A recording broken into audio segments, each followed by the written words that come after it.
Vamos lá, dando continuidade, mantive aqui no quadro ainda a inscrição anterior, preciso fazer uma nova observação para você. Já havíamos chamado a atenção para o fato inicial no contexto, para esses dispositivos, quando você indica uma parte de um dispositivo de lei, como é o caso aí do artigo, partes sempre são escritas com iniciais minúsculas. Mas eu ainda preciso te perguntar mais alguma coisinha.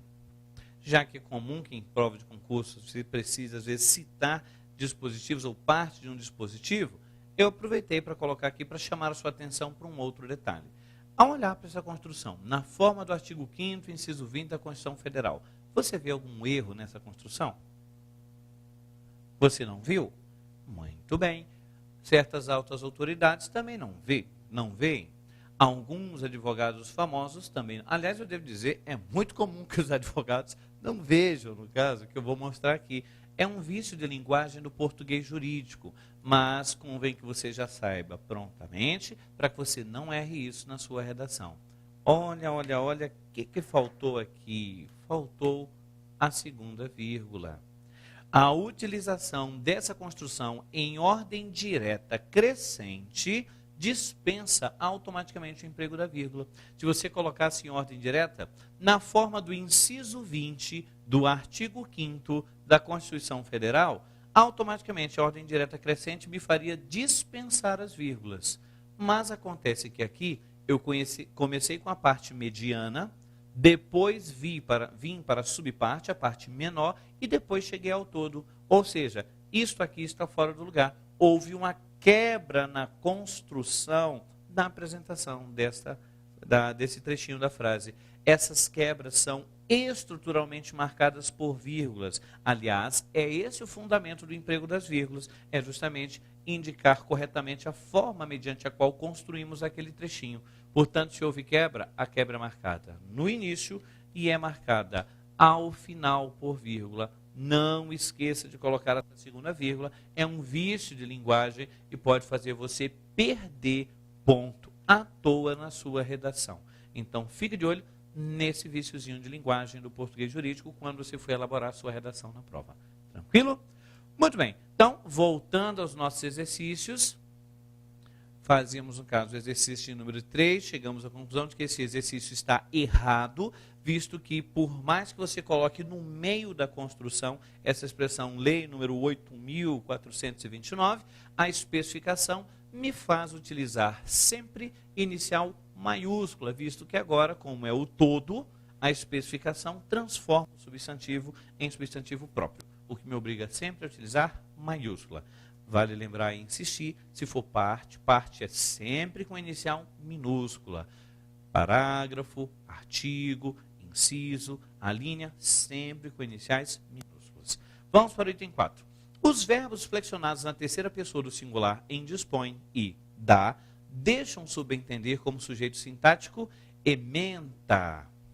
Olha, ele está dizendo que o sujeito sintático, o sujeito estrutural de ementa é dispõe e dá. Quando a gente volta lá para o texto, temos ementa, medida cautelar, em ação direta de inconstitucionalidade. Lei número 8.429, de 2/6/1992, que dispõe sobre as sanções aplicáveis. Opa, olha o verbo aí. Que dispõe sobre as sanções aplicáveis. Conversando com o verbo, quem é o sujeito? Quem ou o que dispõe? É a ementa que dispõe? Não é, é a lei que dispõe. Consequentemente, tanto dispõe quanto dá fazem referência à lei, não à ementa. Portanto, o item 4 está totalmente errado. Só de você ler, você já percebe que o item está errado. Mas eu devo, para ser bastante sincero, devo dizer que o sujeito sintático, o sujeito estrutural de dispõe e dá, é justamente o pronome relativo que ali apareceu. Ó. Lei número 8.429, de 2/6/1992, que dispõe. A qual dispõe. Esse que aparece aí, que é pronome relativo, sempre exerce função sintática. Pronome relativo sempre exerce função sintática. E no contexto, ele exerce a função sintática de sujeito. A todo modo, o sujeito do verbo dispõe e também do verbo dá não é ementa. No contexto, seria o pronome relativo que, o qual faz referência à lei. A todo modo, o item 4 está totalmente errado. Vamos para o próximo. Temos aí, ó, relativamente à redação de correspondências oficiais, julgue os seguintes itens. Como um dos atrativos da comunicação oficial por correio eletrônico é a flexibilidade, não se define uma forma rígida para sua estrutura, nem há exigência de impessoalidade ou de emprego do padrão culto da linguagem nas mensagens encaminhadas por essa via. Dê pausa aí e pense direitinho, esse item está certo ou errado? Isso, esse item está errado. O item começou muito bem, admito. Ele começou muito bem. Quando ele diz aí, como um dos atrativos da comunicação oficial por correio eletrônico é a flexibilidade, não se define uma forma rígida para a sua estrutura. Até aí o item foi perfeito. De fato, o e-mail é utilizado como forma de transmissão de informações, às vezes para adiantar, às vezes pode até mesmo ser utilizado como a própria redação, desde que, no caso, seja acompanhado de certificação digital quando for impresso. O que na prática acontece é que você acaba aproveitando essas partes do e-mail. Você aproveita no e-mail a indicação do destinatário, você aproveita aquele campo lá do e-mail que indica o assunto. Então, a estrutura do e-mail é bem flexível e muito prática, muito econômica. Você, no caso, manda o e-mail via internet, rapidamente chega, você não precisa gastar dinheiro com serviço de correios ou coisa assim. Ou seja, ele é muito prático mesmo. E ele é bastante flexível, né? Você pode fazer rapidamente, sem se preocupar com a forma.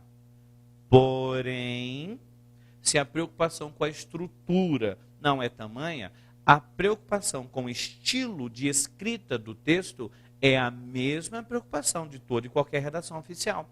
Ou seja, mesmo sendo e-mail, no corpo do e-mail, no texto do e-mail, você vai ter que se preocupar com as características da redação. Você vai ter que utilizar uma redação impessoal, uma redação que obedece ao uso do padrão culto de linguagem, uma redação concisa, uma redação clara e também uma redação formal. A formalidade é a característica da redação oficial, vamos vê-la daqui a pouquinho. Mas, enfim, no texto você tem que respeitar todas essas características. Acontece que o item, voltando aí ao item, olha o que o item afirma do meio para o final. Nem há exigência de impessoalidade ou emprego do padrão culto de linguagem. Errado, totalmente errado. O e-mail, apesar de ter estrutura flexível, ele exige impessoalidade e também o uso do padrão de linguagem, porque isso deve aparecer em toda e qualquer correspondência oficial. Portanto, o item 5 começou bem, mas acabou errado.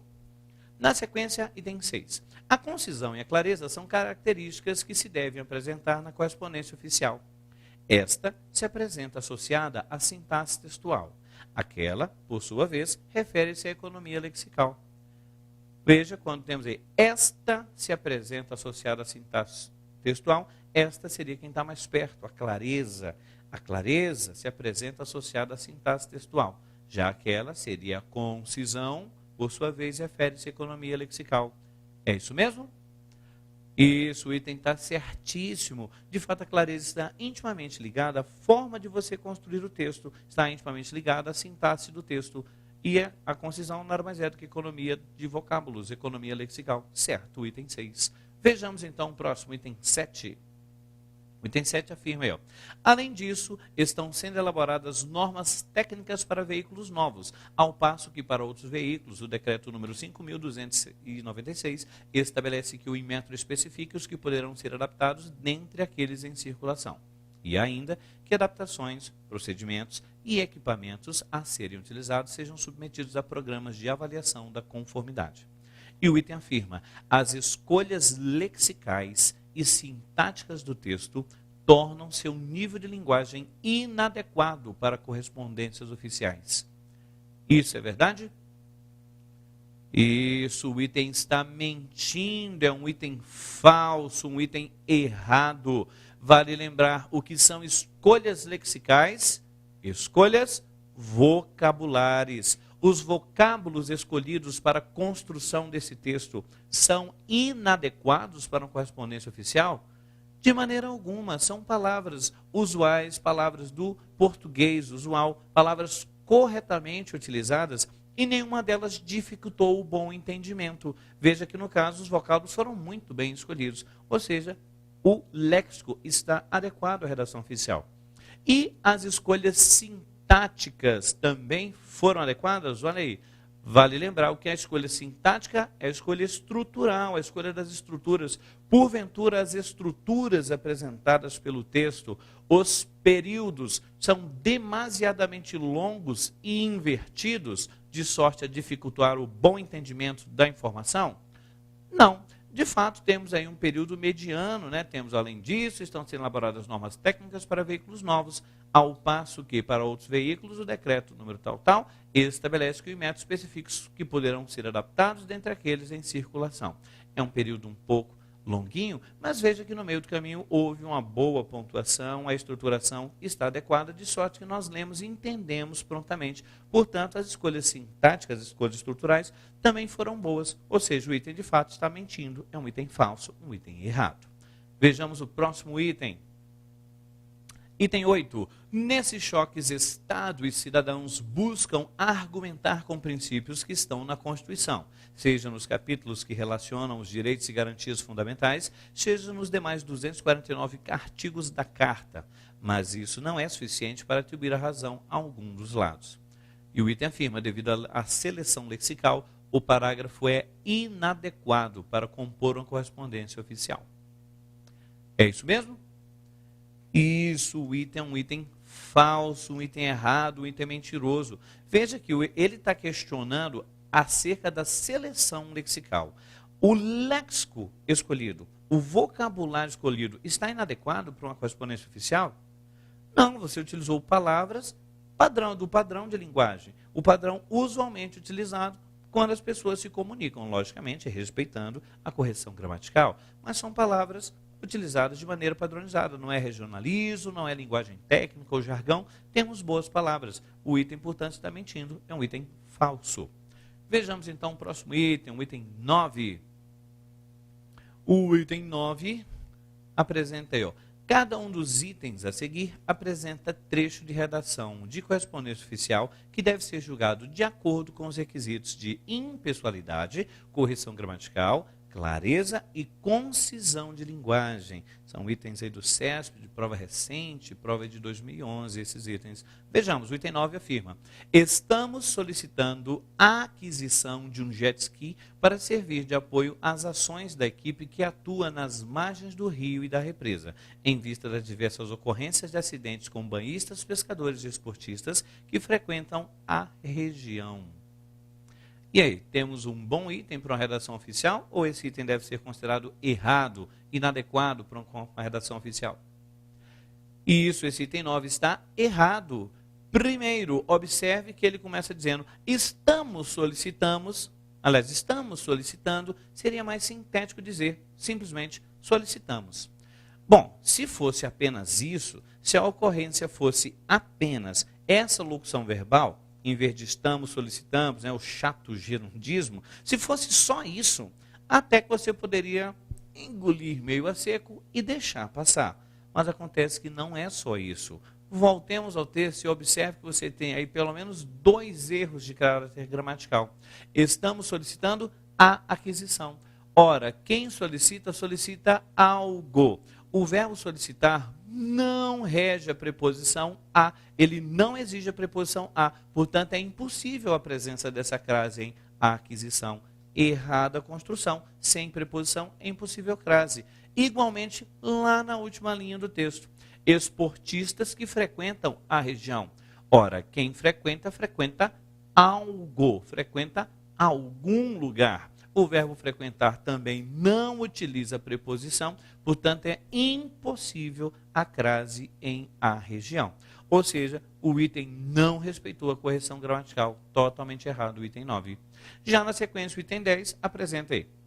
Solicitamos ao Comando Geral providências no sentido de disponibilizar a esta unidade equipamento de mergulho para os bombeiros que atuam na região, dada a ocorrência de inúmeros acidentes que demandam resgate dentro da água. Isso, dentro da água. Tudo bem com esse aí? Isso, esse item está perfeito. Temos um item, no caso, que apresenta um texto impessoal, não temos a expressão de opinião alguma, o item está correto, gramaticalmente falando, é um item claro e um item conciso, certíssimo, então, o item 10. Tudo bem? Muito bem, voltemos aqui então para falar agora sobre a quinta característica da redação oficial. Vamos falar sobre a formalidade. O que é formalidade? Tratamento cerimonioso. Tratamento cerimonioso. Em redação oficial, o tratamento sempre é cerimonioso. Você sempre tem de ser formal em redação oficial. E nem adianta vir com aquela história, não, velho, precisa não, o cara aí é Zé Caroço, velho. O cara é chegado meu, a gente come todo dia ali no Mosca Azul, velho. A gente bebe, todo final de semana a gente bebe ali no Cuspe Grosso. Precisa não, o cara é chegado, precisa não. Veja, não interessa se você é um encarne com o cara. Se você vai mandar um memorando que seja para ele, você tem de ser formal, Vossa Senhoria. Aliás, para o manual de redação oficial, o mínimo que você deve utilizar em redação oficial é Vossa Senhoria. Sabia? Vossa Senhoria. E aí há quem diga, o quê? Vossa Senhoria, para aquelazinha lá dos recursos humanos, gente, aquela mulher fala sibilando os S's, parece uma víbora, ela fala e o veneno escorre no canto da boca da criatura. Não quero saber, você pode detestar a pessoa, mas se você vai mandar o memorando que seja para ela, no memorando você tem de utilizar Vossa Senhoria. Ou seja, o texto oficial necessariamente é formal. Dentro desse contexto, então, precisamos nos preocupar, e é o primeiro ponto dentro da formalidade. Precisamos nos preocupar com os chamados pronomes de tratamento. Já que você tem de ser formal, precisamos nos preocupar. Quando é que eu utilizo Vossa Excelência, cuja abreviatura seria V ponto, inicial maiúscula, EX também maiúscula e o azinho lá em cima? Quando eu devo utilizar Vossa Excelência? Vossa Excelência é utilizado para altas autoridades. Altas autoridades. Se não for uma alta autoridade, automaticamente é Vossa Senhoria. Vossa Senhoria, cuja abreviatura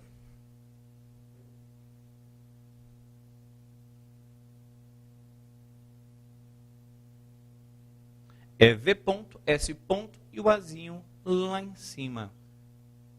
Para os demais casos. Olha aí.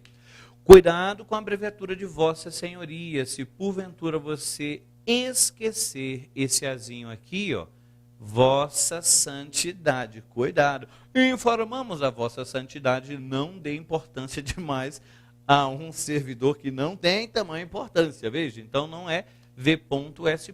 Vossa Senhoria necessariamente apresenta o azinho lá em cima. Eis então os dois pronomes de tratamento que mais frequentemente aparecem em prova de concurso: Vossa Excelência e Vossa Senhoria. Naturalmente é possível, eventualmente, muito raro, aparecer Vossa Magnificência, que é para reitores de universidades, mas o normal é Vossa Excelência e Vossa Senhoria. Bom. E talvez alguém já esteja pensando, mas como é que eu vou fazer para saber quem recebe cada um desses tratamentos aí? Verifique se for uma alta autoridade, Vossa Excelência, se não for, Vossa Senhoria. E aí você pensa, mas professor, como é que eu vou saber que é uma alta autoridade? Que a pessoa, o cargo da pessoa é um cargo de alta autoridade. Bem, a preocupação é procedente. E aí você vai ter de utilizar um de dois caminhos. Ou você pode, no caso, verificar lá no próprio Manual de Redação da Presidência da República, que está disponível lá na página do Planalto, www.planalto.gov.br. Entre na parte de legislação, clique em alguma daquelas legislações lá, seja no caso lei, decreto, clique em alguma daquelas lá, leis ordinárias e tal. Clique. Ao clicar e entrar na nova seção da lei ou do decreto, seja o que for, observe no canto à sua direita. À sua direita você vai observar que você tem lá um linkzinho para o Manual de Geração da Presidência da República. Lá você tem enlecados o nome das autoridades, os cargos das autoridades que recebem o tratamento Vossa Excelência. Sobretudo, no Executivo, convém você memorizar mesmo, já que há uns casos um pouco interessantes por lá. Por exemplo, no caso, o secretário-geral da Presidência da República, ele recebe o tratamento Vossa Excelência. Os chefes do Estado-Maior das Três Armas recebem o tratamento Vossa Excelência. Dê uma olhadinha lá, existem uns casos interessantes lá. Mas eu direi que, para a prova, convém que você entenda a diferença entre a alta autoridade e as autoridades administrativas usuais. Porque, afinal de contas, a gente não sabe qual é o cargo que vai aparecer na sua prova. Então, convém que você entenda. Veja, a alta autoridade, cujo tratamento é Vossa Excelência, ela tem autonomia de vontade porque ela representa o Estado. Ela está representando o Estado na sua manifestação do Poder Executivo, do Poder Legislativo ou do Poder Judiciário. E aí fica melhor você, de fato, imaginar dentro do contexto do poder. Por exemplo, no Poder Judiciário, quem são as altas autoridades? Quem representa o Estado no Poder Judiciário? Isso, os juízes. Os magistrados, de maneira geral. Você chama o magistrado de juiz na primeira instância, nas varas, seja vara civil, vara penal, vara do trabalho, você chama juiz. Se porventura o magistrado passa a integrar a segunda instância, que são os tribunais regionais, costumeiramente passam a ser chamados de desembargadores. Vossa Excelência para eles também. Juiz, Vossa Excelência. Desembargador, Vossa Excelência. Se o magistrado vai para a terceira instância, o Tribunal Superior, ele passa a receber o nome ministro. O cargo é o cargo de ministro. Vossa Excelência para ele. Portanto, sempre o magistrado é alta autoridade. Portanto, seja juiz, seja desembargador, seja ministro, Vossa Excelência para esse povo. Vale lembrar, ao largo aí do trabalho do judiciário, temos o custos legis, o fiscal da lei, ou seja, o Ministério Público. O Ministério Público é integrado por procuradores. Ora, não se pode permitir que o magistrado, que é um representante do Estado, seja fiscalizado por alguém com status inferior. Portanto, o status de procuradores também é status de alta autoridade. Vossa Excelência para os procuradores. E na esfera do legislativo, senadores, Vossa Excelência. Imagine o Congresso. O Congresso, de um lado senador, de outro lado deputado. Pois é, os dois, Vossa Excelência. Senador, Vossa Excelência. Toda a estrutura burocrática administrativa do Congresso, seja do Senado, seja da Câmara dos Deputados, toda a estrutura gira em torno da função legiferante do senador ou da função legiferante do deputado. São eles que produzem a lei, eles representam o Estado na produção, na criação de leis. Consequentemente, eles são altas autoridades. Vossa Excelência para os senadores. Deputado, Vossa Excelência também. Aliás, deputado sempre é Vossa Excelência. Deputado federal, Vossa Excelência. Deputado distrital, Vossa Excelência. Deputado estadual, Vossa Excelência. E o vereador professor, Vossa Senhoria. Quem mandou ser eleito em cidade pequena? De acordo com o Manual de Redação da Presidência da República, vereador recebe o tratamento Vossa Senhoria, a não ser o presidente da Assembleia Municipal. O presidente, o vereador presidente, tem o tratamento Vossa Excelência. Os componentes da casa, os outros vereadores, Vossa Senhoria. Então, cuidado com essa peculiaridade. No município, somente 2 autoridades recebem o tratamento Vossa Excelência. O vereador presidente da Assembleia Municipal, os outros vereadores é Vossa Senhoria, mas o vereador presidente, Vossa Excelência. E a segunda autoridade que recebe o tratamento Vossa Excelência na esfera do município, o prefeito, que efetivamente manda na cidade. Mas, enfim, o que acontece? O prefeito tem tratamento Vossa Excelência. Aliás, o chefe do executivo sempre tem o tratamento Vossa Excelência. Prefeito, na esfera do município, Vossa Excelência. Governador, na esfera do Estado ou Distrito Federal, Vossa Excelência. presidente da República, na esfera da União, na esfera federal, Vossa Excelência. No município, até que o prefeito consegue cuidar mais ou menos ali da coisa, apesar de ter ali alguns partícipes, né, seus colaboradores, o prefeito é o único que recebe tratamento de Vossa Excelência.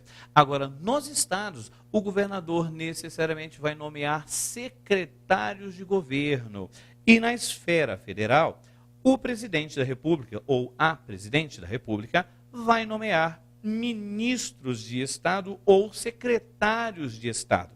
Essas pessoas diretamente vinculadas ao governador ou diretamente vinculadas à presidente da República, essas pessoas vão gozar do mesmo status de autonomia de vontade, ou seja, os ministros de Estado, secretários de Estado na esfera federal, Vossa Excelência para eles. Os secretários de governo na esfera estadual e na esfera distrital, Vossa Excelência para eles. Ou seja, essas autoridades, os cargos que estão diretamente conectados ao governador, diretamente conectados ao presidente da República, vão receber também o status de Vossa Excelência. Daí para baixo, meu amigo, todo mundo é Vossa Senhoria. Não, professor, mas veja, ele é o assessor do presidente do Supremo Tribunal Federal. Ele está assim com o presidente do Supremo Tribunal Federal. Sim, mas ele é o assessor. Tem grande importância na administração do órgão? Com certeza. Mas veja, ele não tem autonomia de vontade. No dia que, por alguma razão, houver a necessidade de substituição, o presidente do tribunal, às vezes só de trocar, e normalmente é assim que acontece, troca o presidente do órgão, automaticamente esses cargos de natureza administrativa tendem também a ter os seus titulares substituídos, trocados por outros. Porque são cargos de confiança. O presidente do órgão precisa efetivamente confiar no trabalho administrativo daquela pessoa que está ali, porque vai ser o braço direito dele, por assim dizer. Então, o que acontece? Apesar de grande importância, o assessor do presidente do Supremo, ele pode ser substituído, portanto, ele não tem total autonomia, ele não está representando verdadeiramente o Estado, portanto, ele não é uma alta autoridade. Vossa Senhoria para ele. Autoridades administrativas recebem simplesmente tratamento Vossa Senhoria. Ah, ele é secretário de Recursos Humanos, Vossa Senhoria. Não, mas ele é o diretor-geral, Vossa Senhoria. Ele é o assessor, Vossa Senhoria. Mas é o chefe do gabinete, Vossa Senhoria. Ora, somente as altas autoridades é que recebem tratamento Vossa Excelência. As demais receberão simplesmente Vossa Senhoria como tratamento. Ficou claro isso? Muito bem. Feita essa distinção entre as altas autoridades que recebem o tratamento Vossa Excelência e as demais que recebem o tratamento Vossa Senhoria, vale a pena chamar a atenção para certos tratamentos que a gente tem também em redação oficial. Alguns possíveis, outros não. Mas isso vamos fazer daqui a pouquinho.